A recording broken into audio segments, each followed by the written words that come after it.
very good evening to you. You are just in time for KUTV Primetime News. Now tonight we've got a lot in store for you, including a discussion on state capture, even as we have celebrated Jamhuri Day celebrations. Do you believe that Kenya as a country is really internally independent? You talk to us on our social media platforms at KUTV Kenya on YouTube and Facebook, and at DAPHINE ORINA.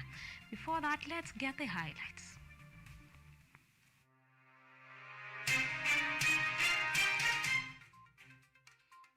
For the very first time, Kenya celebrates technological-themed Jamhuri Day as the government partners with Meta to monetize Facebook and Instagram content. The government to provide subsidized fertilizer, import food and provide adequate seed in the wake of tackling the high cost of living.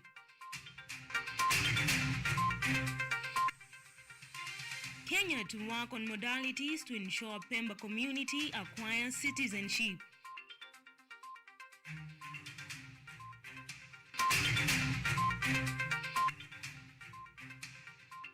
And let's take Kenyan football to the World Cup, says President William Ruto.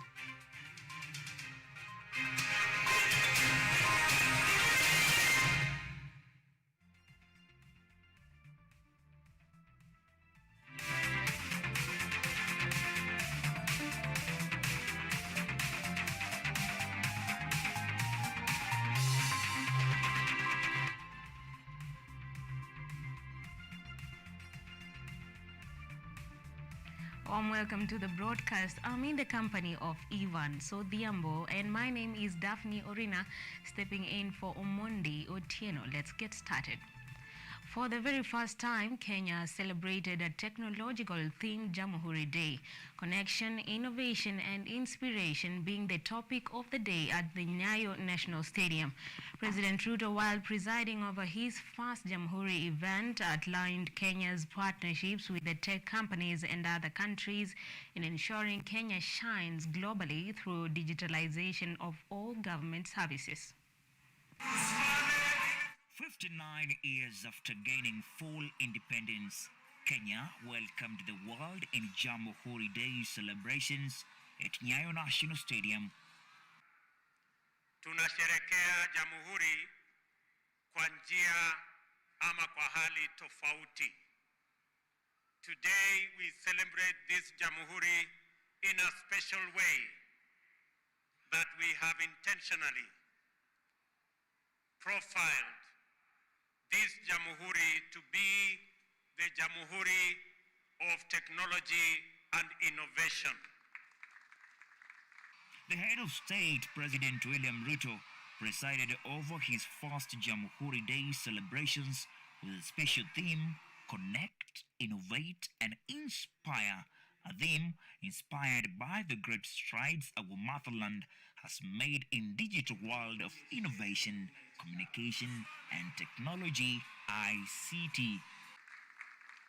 We have done so deliberately and intentionally because of the huge potential that exists in our technology and innovation space. The government of Kenya has plans in place to ensure Kenya shines globally, first of all, by digitizing all the available government services.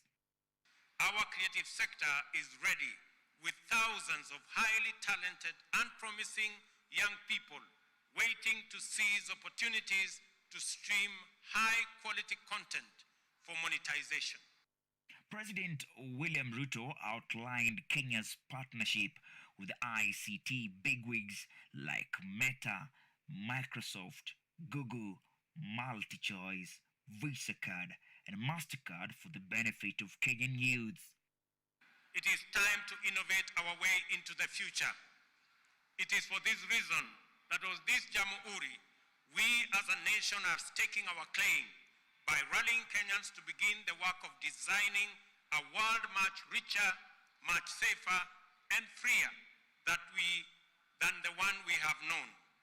Ruto also congratulated the Kenyan youths who were innovative and in a special way recognized the St. Paul's University students who scooped millions in halt prize competition after innovating ways in which banana stem fiber can be used as raw materials to produce sanitary towels.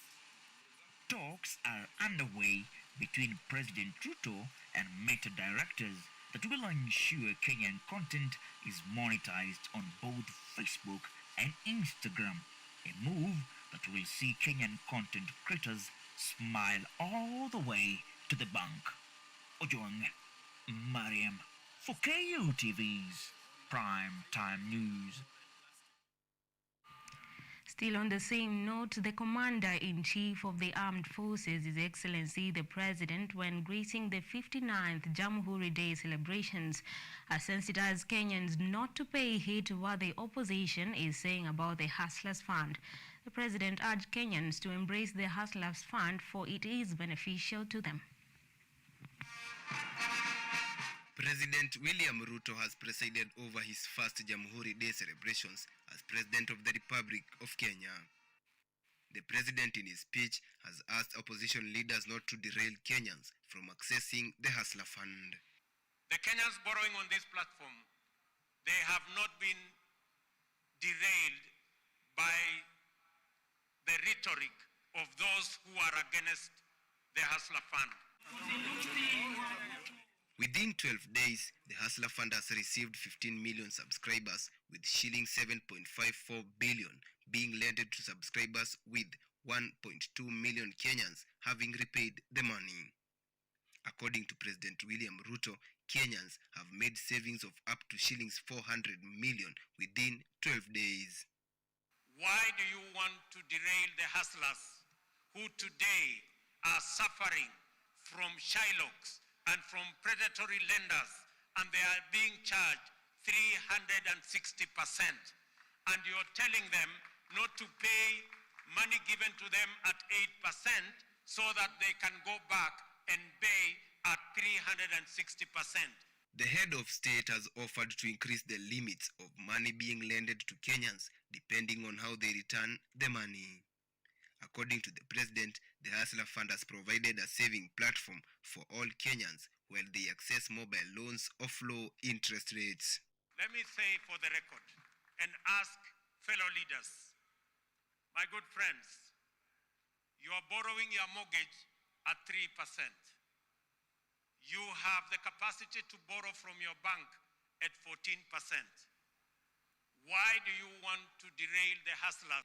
President have asked leaders from the opposition to be humane and let Kenyans enjoy mobile loans with low interest of up to 8% per annum. The Ruto Rigathi regime is now embarking on a system whereby Kenyans can be able to save money through mobile accounts.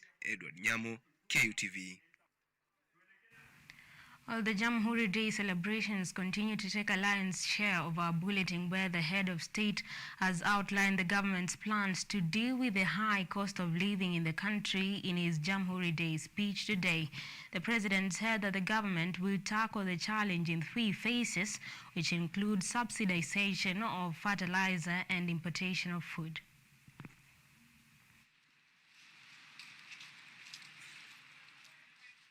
President William Ruto has today outlined the government's plan to tackle the challenge of high cost of living in the country in his Jamhuri Day speech in what he said is a 3-phase plan. The first agenda, he said, is to reduce the cost of fertilizers in order to enable the farmers enhance productivity in the journey to making food affordable in the country. One of the biggest and notorious challenge is the challenge of high cost of living, and it is imperative that we have a clear plan. And I want to tell the people of Kenya, this high cost of living, we are tackling it in 3 phases.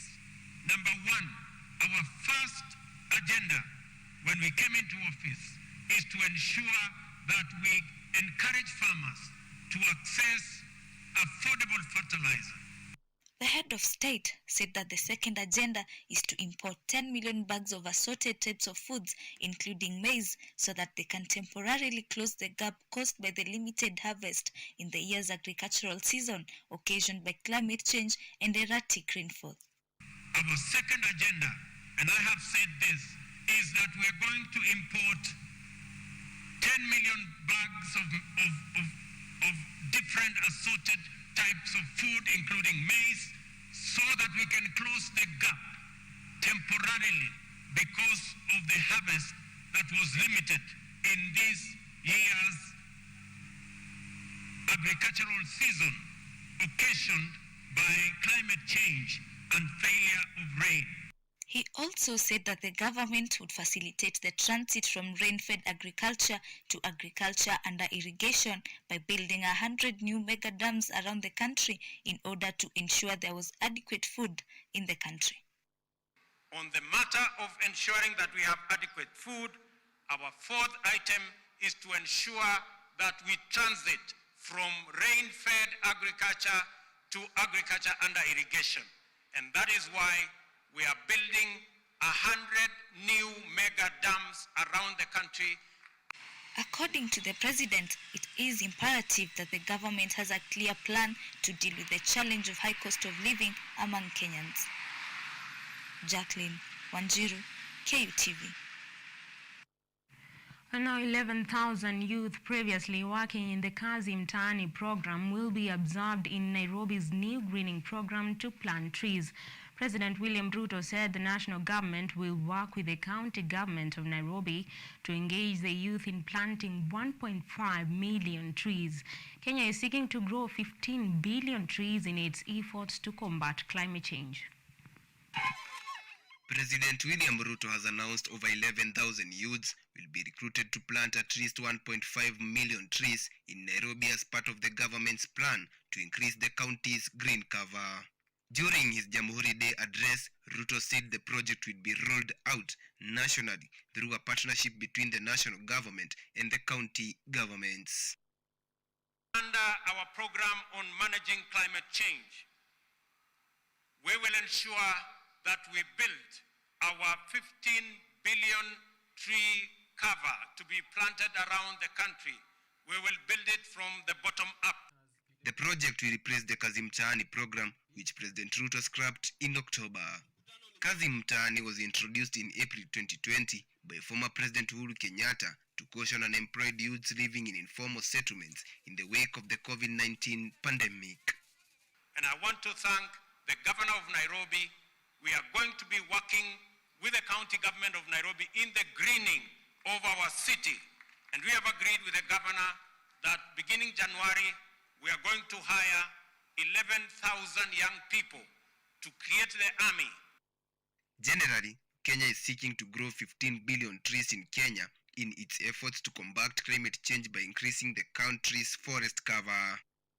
The Ministry of Interior has the instructions to start with the Nyumba Kumi leaders, 45,000 of them coming to the 9,000 assistant chiefs and 4,000 chiefs to ensure that we build from the bottom going up our tree planting exercise.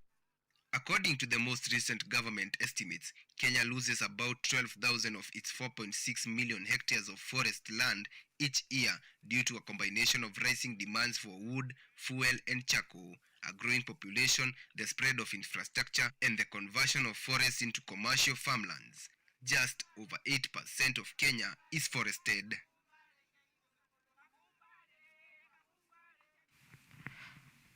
Well, now Jamhuri Day celebrations have been marked all over the country, being the 59th celebration since Kenya attained its independence.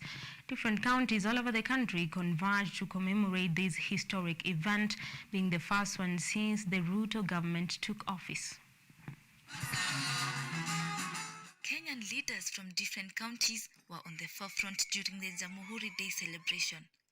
Mombasa County Commissioner John Otieno, when gracing the event, assured both local and foreign tourists of adequate security as they get ready to celebrate Christmas and New Year holidays.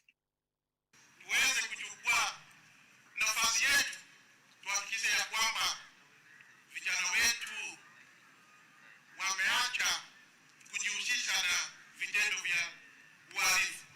In Garissa County, Governor Nathif Jama and Area County Commissioner Boaz Cherutich led the event where they promised to hold a joint meeting with their Tana River counterparts in a bid to find a lasting solution to the border conflicts by pastoralists and farmers from both sides. Yangu ni kusema kwamba tutakaa na viongozi wa upande wa Tana River wakiongozwa na ndugu yangu gavana wa Tana River na pia wajumbe wa kule ili tuulizane. In Kisii, Kenyanya Sub-County Governor Simba Arati has said that the health sector services in Kisii County will be improved courtesy of a collaboration between the national government and a Kenya United Kingdom Health Alliance. I went to meet the president because of the Kenya-UK Health Alliance, where the UK export finance are pledged to give us $500 billion. Bomet Governor Dr. Hilary Bachok decried cases of drug abuse among the youth, where he called for concerted efforts among all the people to fight it. According to Bachok, his administration is committed in fighting the drug menace. Mambo ya drugs, hasa mambo ya pangi, ndio hatutaki. Migori County Commissioner Mr. Meru Mwangi has called upon the local leaders to partner together to accomplish the socio-economic dreams of the country. The 59th Jamhuri celebration was presided over by President William Ruto at the Nyayo National Stadium, where he affirmed that the national government will partner with the county government to ensure there is development across the country. So President William Ruto, in his Jamhuri Day address at the Nyayo National to the teachers.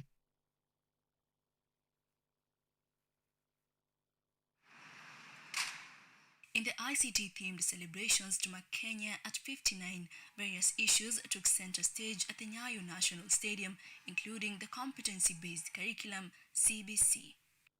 According to President William Ruto's address on Monday, December 12, the government reviewed the CBC after concerns were raised by stakeholders to have the curriculum looked into. We have agreed that our junior secondary schools will now be domiciled in our primary schools to ensure that we save parents the huge costs that would go with taking their children to schools far away from their homes. The head of state assured that in their determination to improve the competency-based curriculum and to ensure a smooth process in Kenyan schools, the government has made resources available to the Teachers Service Commission, TSC, to recruit 30,000 teachers countrywide, a move aimed at improving the teacher-to-learner ratio in Kenya. I have also instructed the Teacher Service Commission to commence the hiring of the largest cohort of teachers in independent Kenya. We are going to hire 30,000 teachers by early next year to provide instruction in our schools. On November 10th, officials of the Presidential Working Party on Education Reforms had raised some salient issues over the competency-based curriculum, with the majority of them suggesting certain areas to be amended in order to improve the system. Stakeholders had emphasized on the need to offer refresher courses based on CBC expectations for all the teachers, as well as employing more of them to address what they described as the thorny challenge of shortage of teachers in primary and secondary schools across the country. Angela Silayo for KUTV. President William Ruto has left the country for the United States of America to attend the U.S.-Africa Leaders Summit. In a statement released today, State House spokesperson Hussein Mohammed announced that the state visit would last 3 days, starting December 13th to December 15th this year. The spokesperson explained that the head of state will be attending the U.S.-Africa Leaders Summit, where he is also expected to give a keynote speech. Further, the summit will give an opportunity for African leaders to shape the continent's partnership with the United States in a range of sectors, including trade, the economy, security, and political relations. Ruto will also hold discussions with American President Joe Biden to bolster support and recovery measures it offers to Africa in the face of global health pandemics and the climate change crisis.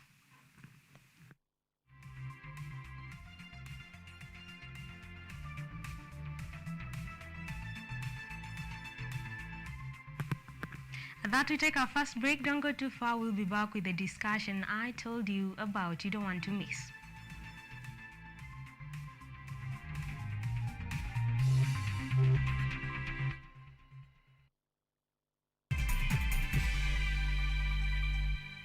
Kenyatta University will hold its 52nd graduation ceremony on Friday, 16th December 2022 at the main campus along the Thika Superhighway. KUTV will provide live coverage of the graduation ceremony from 8 a.m.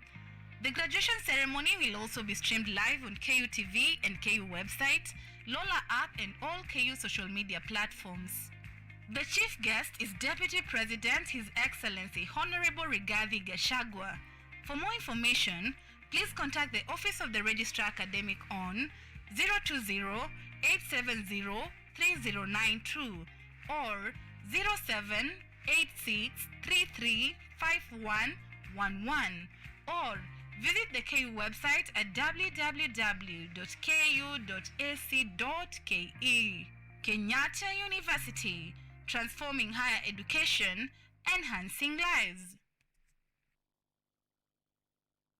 Our children are home, schools are closed, and I'm sure that in this festive season that we are getting into, you will need a quick fix, a quick meal, one that is easy to make, one that is delicious, and definitely fancy for the kids.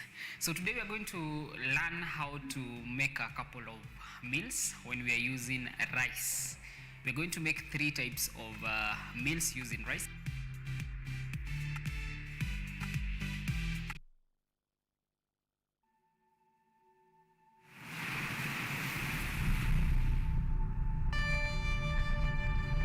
Karibu kwenye mitindo ya kipwani.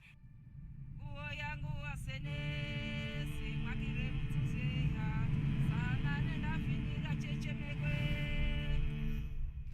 Nguo yangu wasenesi magire mtuzeha. Yaani unavyoona basi niko kipwani pwani tu.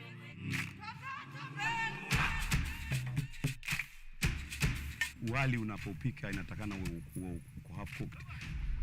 Bageri. Niko katika kaunti ya Kilifi, Magavazi ya Gede. Stream live mitindo ya kipwani on our KUTV Facebook page every Saturday 4 p.m.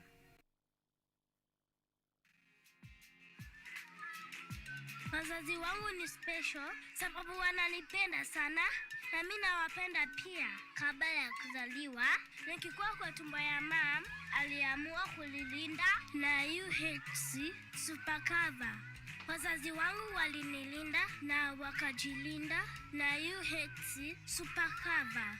Wana kila kitu ya kutulinda. Waliniambia inalipia kutibiwa magonjwa mingi. So leo ningependa kuambia mami na dadi asanti kwa kutumia UHC super cover. I love you. Wacha familia yako iwe bora kadri uwezo wao. Maana UHC super cover tuko nawe. Je, jukumu lako ni lipi? Ni rahisi. Lipia NHIF yako kila mwezi ya shilingi 500 pekee ili kujali afya yako, ya familia na jamii. Iwapo hujajisajili kama memba wa NHIF, tembelea kituo cha NHIF au huduma center yote nchini. Bonyeza *155# kujisajili au download My NHIF app kwa Google Play na Apple Store kujisajili. UHC Super Cover. Sasa sote tuko sawa. UHC Super Cover. NHIF. Unemployment has hit you hard. Your salary is meager. You decide to venture into business, but you're struggling to thrive in it. You would want to reap a big tip on how not to run into losses. Forget the preachy business blogs, the hyperbolic motivational speeches, and all the roads down desperation. Hope has come with model stories from small successful entrepreneurs.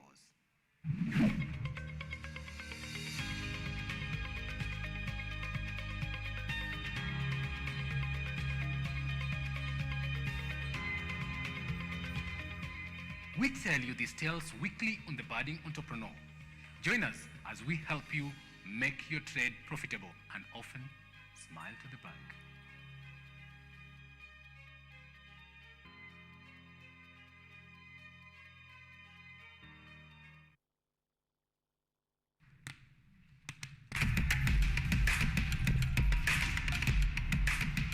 Access to knowledge. Solution to unanswered questions.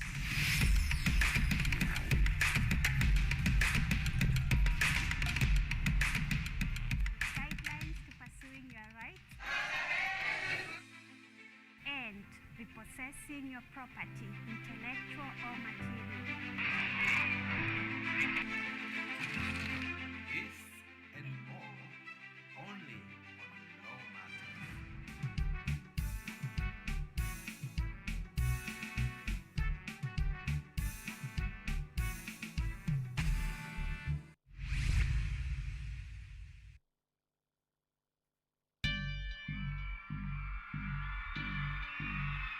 I'm a freshman in Kenyatta University. This is all what I've heard about campus. Campus is full of freedom.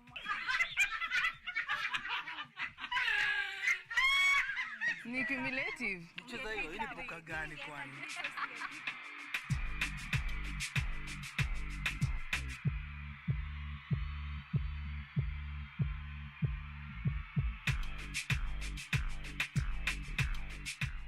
I'm a fourth year student and I mostly hang out at shopping center. I'm a arboretum. And what I'd tell first years is it's never too late to start being serious.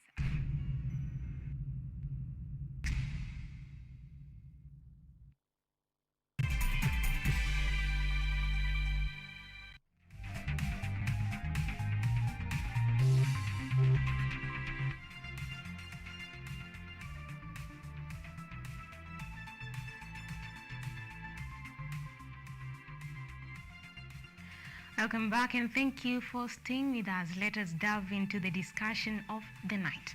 Today is marked as a special day for Kenyans as the country gained independence from the British after being under rule of the sovereign state since the late 19th century. The holiday formally marks the date of the country's admittance in 1964 into the Commonwealth as a republic. Now, December 12th is also the date when Kenya obtained its independence from the Great Britain in 1963. 59 years down the line, has Kenya fully gained its full independence amidst the speculations of state capture from fellow Africans? That forms our basis tonight of our discussion, and joining me is Kennedy Sankara, who is a seasoned political analyst. Welcome aboard. Thank you, Orina. Make your statement.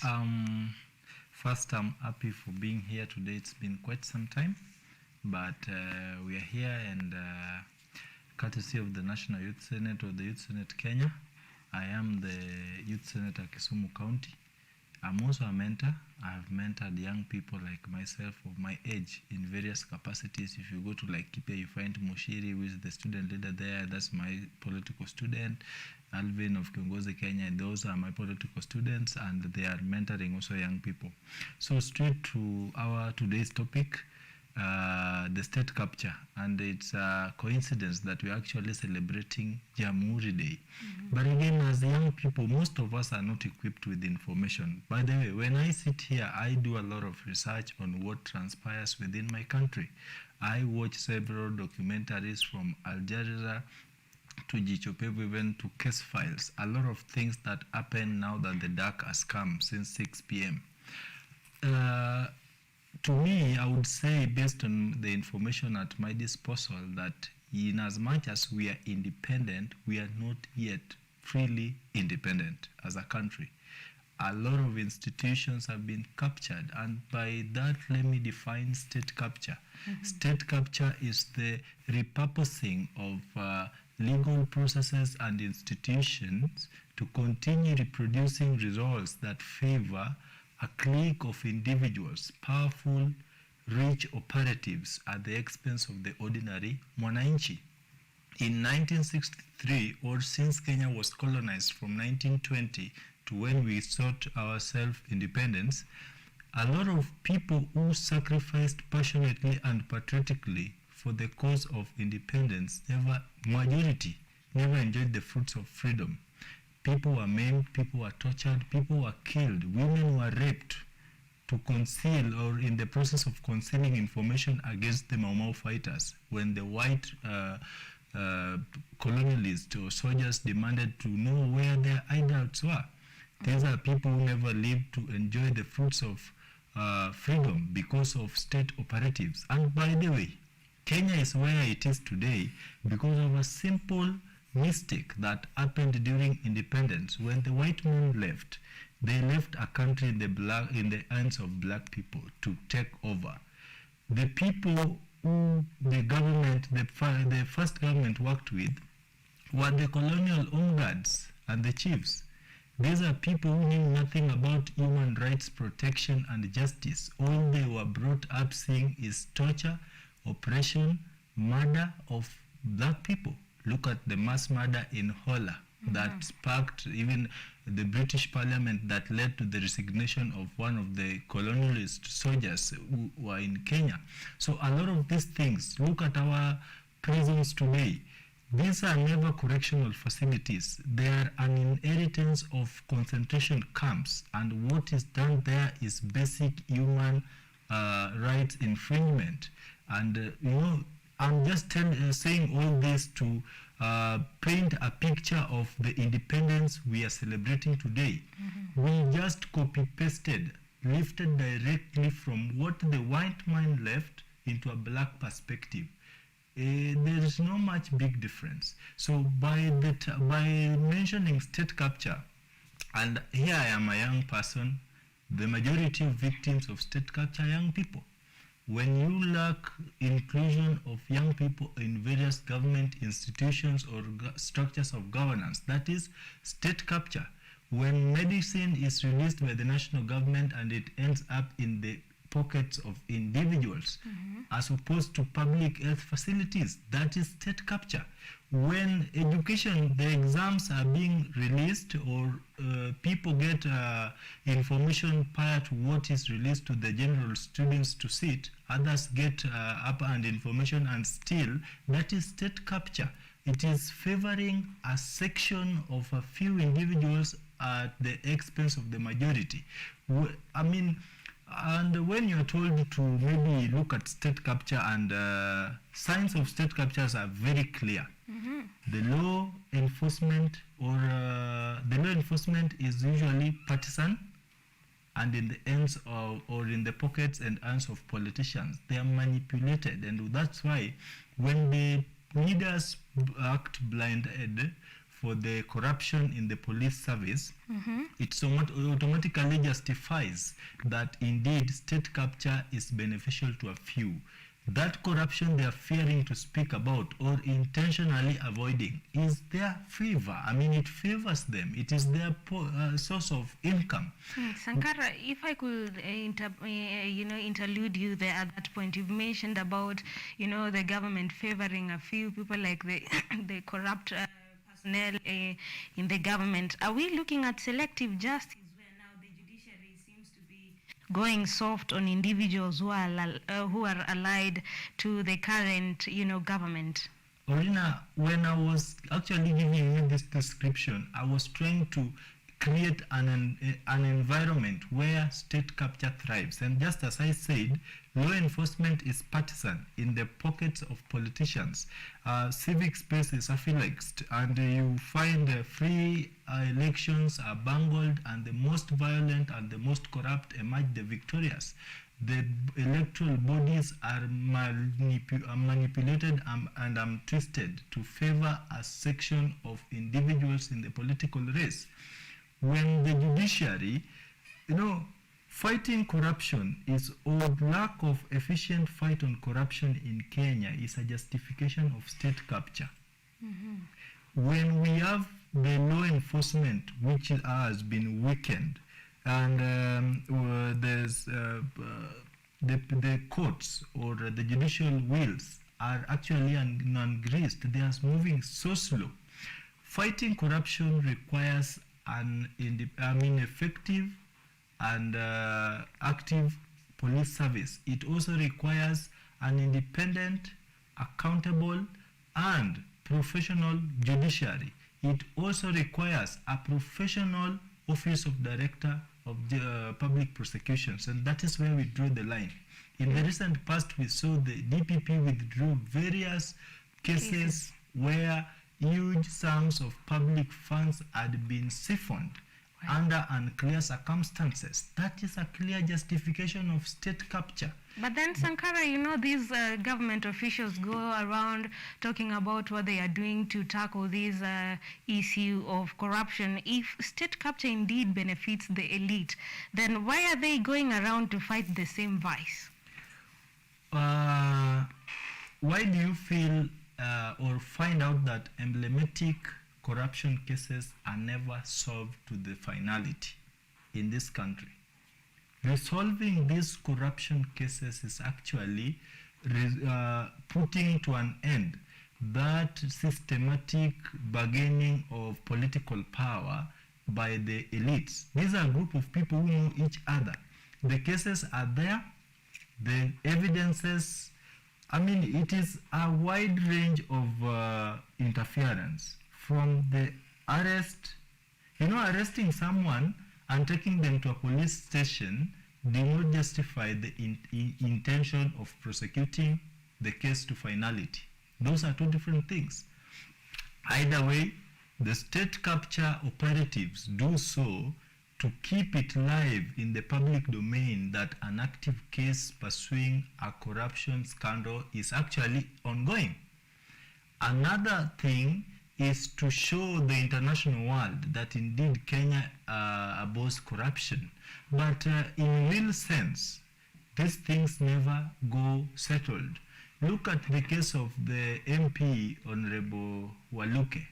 By Waluke standing before the president and saying, Mr. President, my colleagues had cases and they were dropped, and even mine, nishughulikie. That is impunity of the highest order. Real-time state capture. The president is not a judge in either of our court system.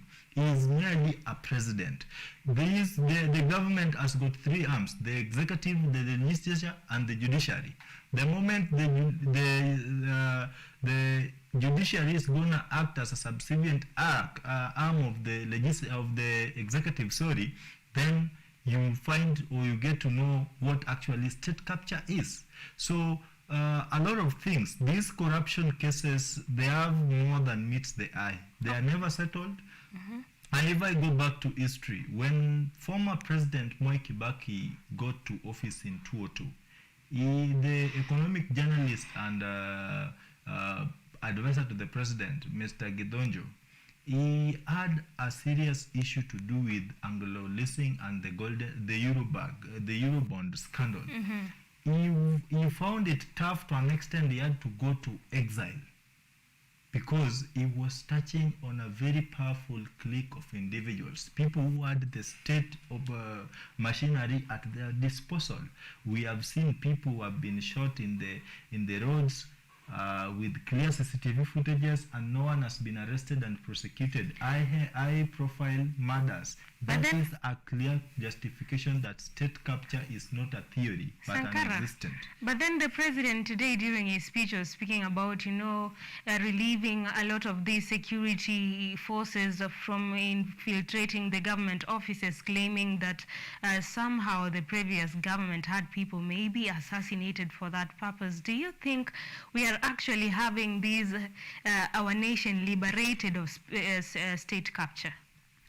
State capture is here to stay, because let me tell you, enablers of state capture, even in the successive regimes, there are people working in the current regime that they were former employees of the previous regimes. They were at the helm of power and positions of influence to effectively implement the constitutional expectations of their officers. What we saw was actually the opposite. So a majority of them, it has been transitional, and that's why when I say most of these cases cannot be resolved, because putting or resolving them is to undo the implicit transactional political bargaining power.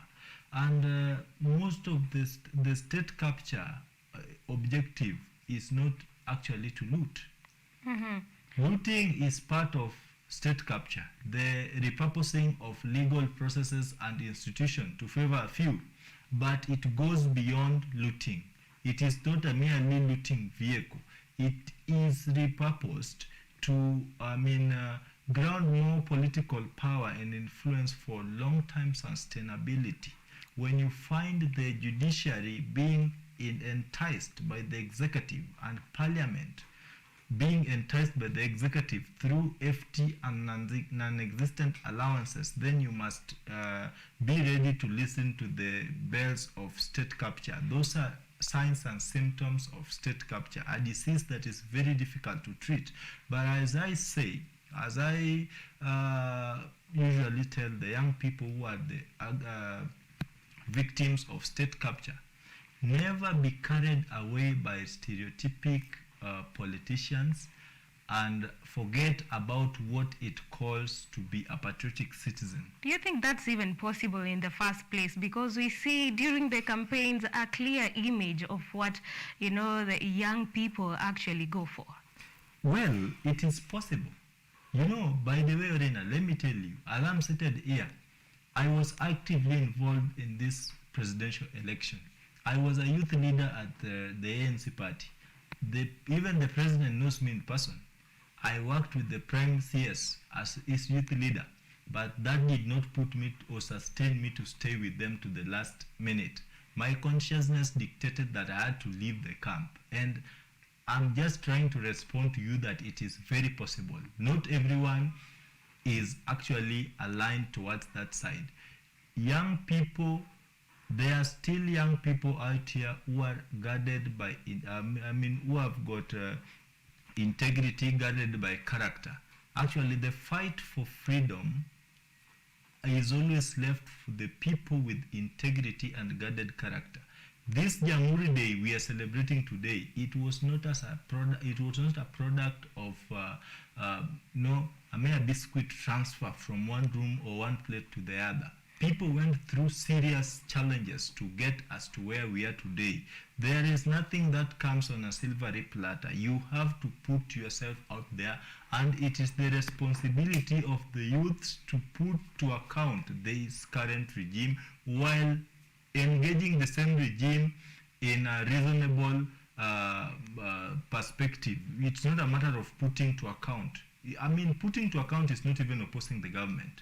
It is trying to ensure that the right thing is done by the right person, but you can still meaningfully engage the government. I, as the Sankara, I will work with the Office of the Prime Cabinet Secretary on youth-related matters. That will not stop me from coming here and calling out the ills of the current regime, bold and plainly the way they are. Speaking of ill, Sankara, if I could just interrupt you for a moment, we didn't see the president today talk about the dismissal of the graft cases amounting to over 160 billion shillings from over the years, but instead he spoke about digitizing government services. Do you think this is going to come in handy in tackling the issue of, money ending up in people's pockets? Well, actually today's event was very interesting to me. First, when I heard that every person who was to go to Nyayo was to live as a student of Arizona University. Hustlers today graduated. They graduated with degrees in promises and lies from the promises and hopes from the Department of Lies and Faculty of DSET. Where on earth? Digitization is a process. We've had Ajira Digital and etc. I am someone who has been actively involved in youth matters. These things are not dreams, they are structured. And it's not really going to work. You know, to pronounce and to do, those are two different things. We have policy formulation and policy implementation. That is where a thick line is usually drawn in Kenya's perspective. Even the tree planting issue, we have no problem with planting 1.5 billion trees, but why are we planting them? Because of deforestation. You cannot address a challenge without addressing the actual cause of the challenge. When there is scramble for firewood, that automatically depicts the lifestyle of the people of Kenya. They are still living an hand-to-mouth economy. These are people who cannot afford even a cooking gas or an alternative kerosene, which is also not safe for environmental conservation.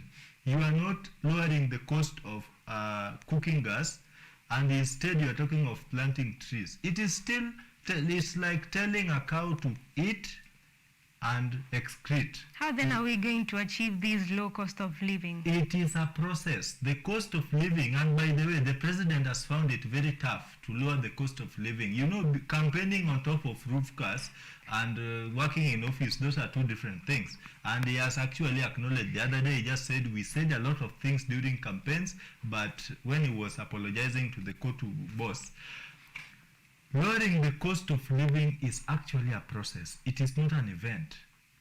It's a long-term process that involves the nitty-gritties. When you want to lower the cost of living, you must go for the basics. The unga. He said the unga will be 70 shillings. When Still at 200 shillings, you know. Now it is 200 or what? Something of the sort. Yes. Much more than what is there. The fuel price. You know, the moment the fuel is hiked, everything goes up because these processes relies on logistics and transportation. Is that to say the subsidization of fertilizer is not going to work because we are looking at the element of cost prices of fuel? I mean, people are angry and you are subsidizing fertilizer instead of subsidizing unga. Are we okay? Are we okay? Who is advising the president? Next week I will have to look for the prime CS to tell him and give him a note to take to the president so that he is advised well.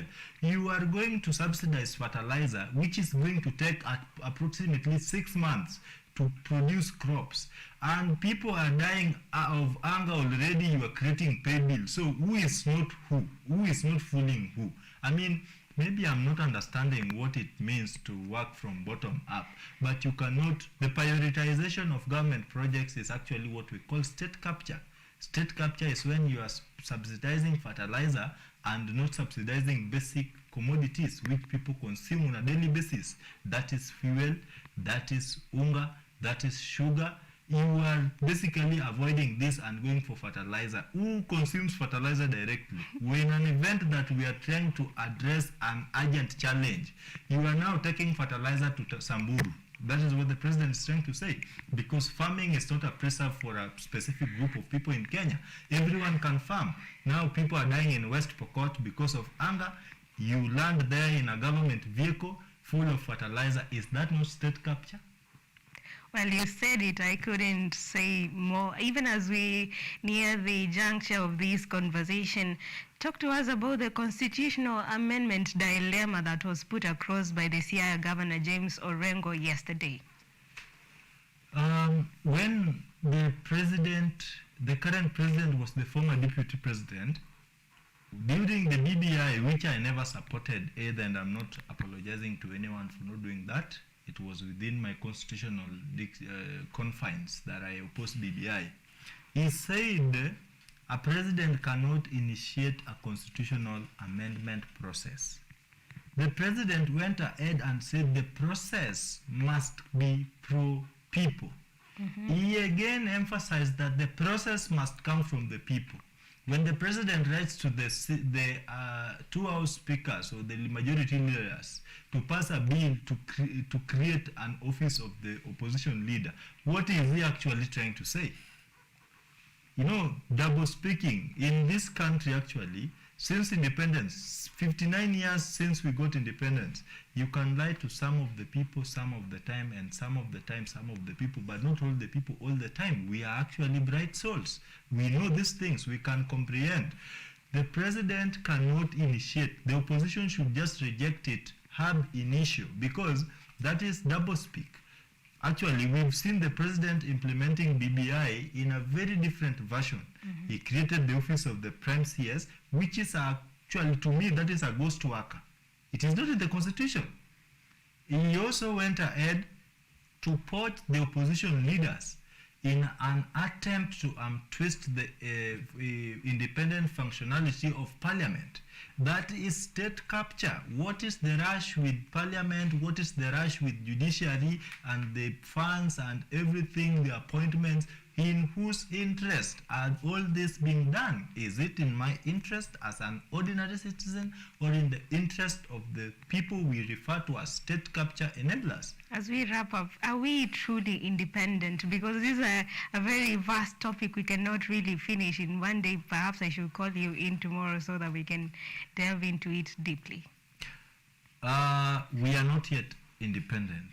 When institutional when injustices can be institutionalized and legal processes be twisted to favor a specific group of people, we are not yet independent.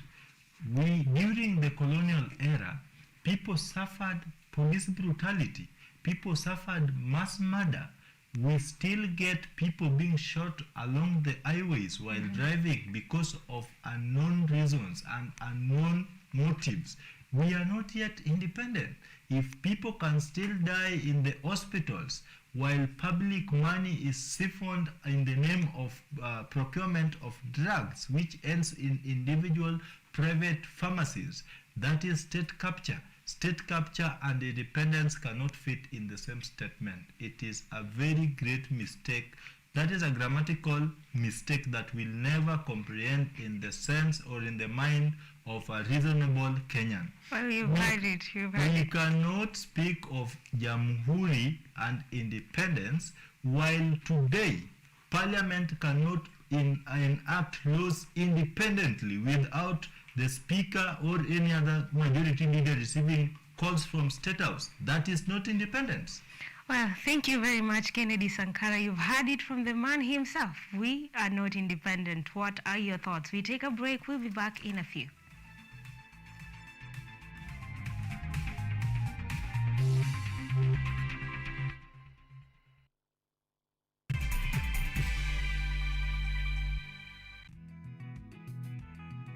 Sasa ni bora zaidi, mwanzo mpya, mambo mapya. Msimu mwingine wa Boresha Kilimo unakuletea teknolojia ibuka, kilimo mseto, uongezaji thamani. Teknolojia dijitali ya mauzo inawezesha ufikiaji wa masoko. Soko moko yako, mahangaiko yako ya kufikia masoko yamefika kikomo, manake tunao Mkulima Yang.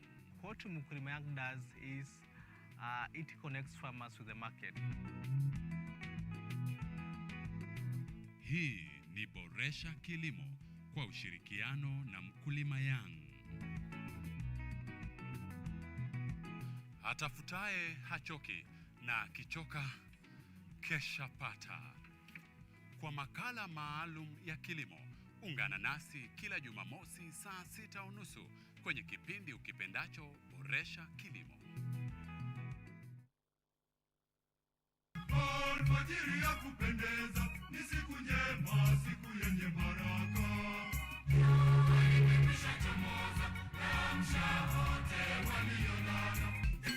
Tazamani, vyema na vizuri, ndugu wakiishi pamoja kwa amani. Nasikia sauti nzuri kama ya malaika, ni sauti toka mbinguni, sauti ya Mungu.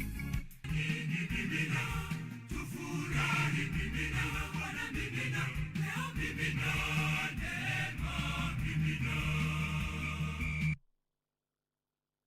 Hello everyone, this is the new chapter of Let's Be Fit. I'll be host DiCaplo. I'm here to give you various workouts. I'll be having different trainers. We'll have Zumba classes, we'll have aerobics classes, we'll have box exercise, we'll have kata box. Just the show comes every Thursday from 6:30 a.m. to 7 a.m. Keep it locked, make sure we keep fit, and that's it from me to you.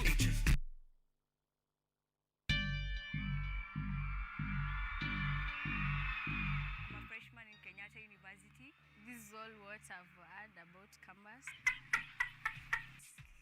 full of freedom.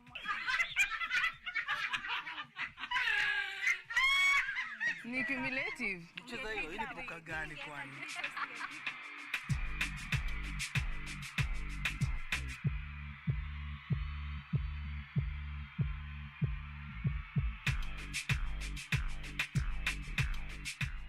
I'm a fourth year student and I mostly hang out at shopping center. I'm a arboretum, and what I'd tell first years is it's never too late to start being serious.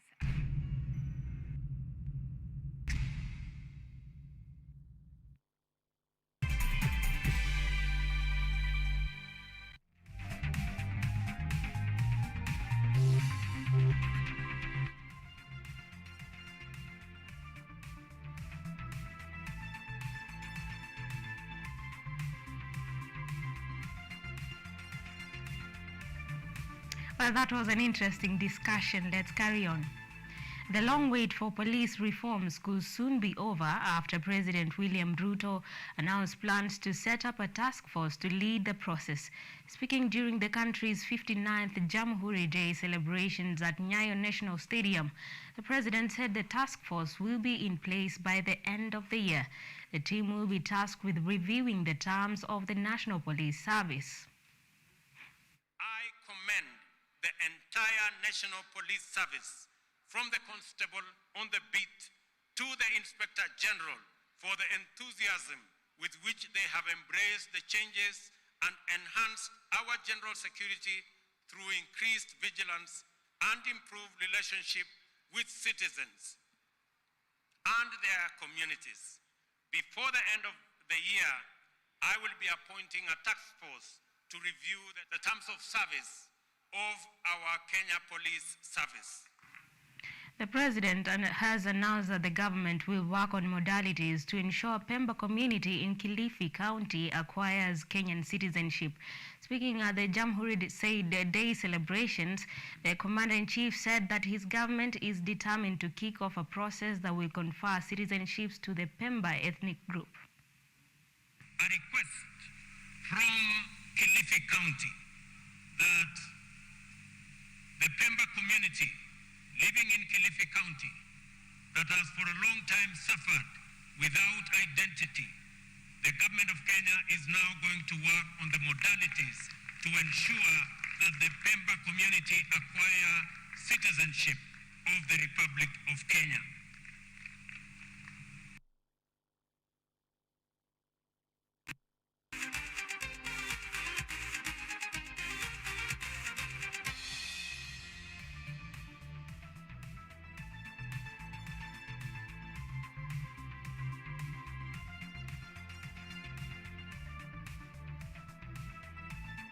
Well, now President William Ruto has outlined the government's plans on the sports industry in his Jamhuri Day speech today, saying that his administration recognizes sports as a major industry that can employ millions of youth and help grow the country's economy.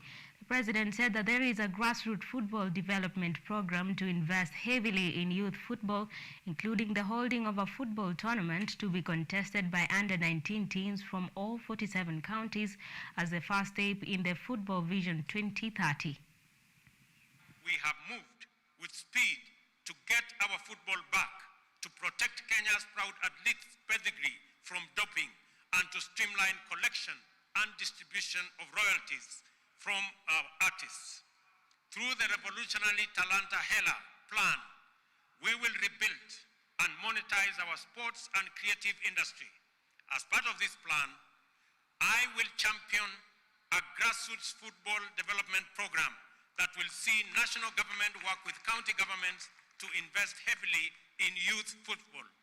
Arrangements are at an first stage to launch a bottom-up football tournament to be contested by under-19 teams from all 47 counties.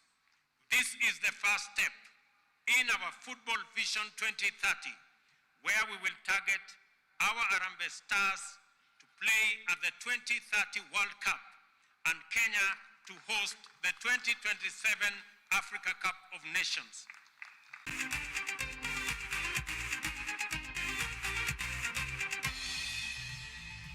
We leave it at that for tonight's bulletin. Thank you so much for staying with us. My name is Daphne Orina, and I've been in the company of Evan. So, Diambo, see you again tomorrow. Have a good night.